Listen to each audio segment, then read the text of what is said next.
From Revenue and Customs, HMRC, stands accused of ignoring the results of its own online IR35 status checker tool. This incompetence resulted in 3 years of unnecessary investigation and a £100,000 tax bill hanging over the head of an engineering contractor.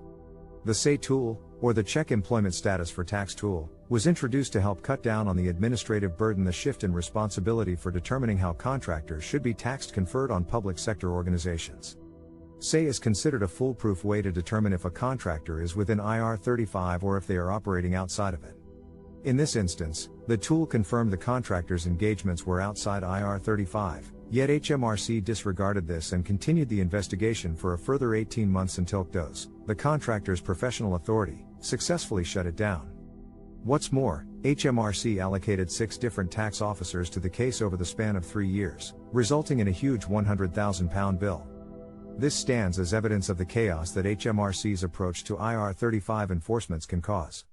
In response, HMRC stated that they conduct inquiries when we have reason to believe tax may be owed.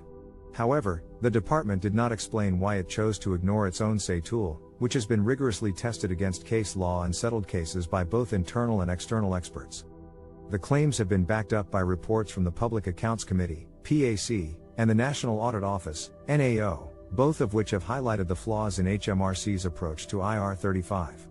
HMRC have been forced to pay as much as £120 million in IR35 tax bills due to poor implementation of the reforms in the public sector, and surveys have suggested a downturn in the use of SEI by corporations. HMRC's attitude towards IR35 enforcement and their reliance on their own weak tools is costing taxpayers dearly, with contractors unable to trust that they are compliant or that they will not be unfairly penalized through unnecessary investigations.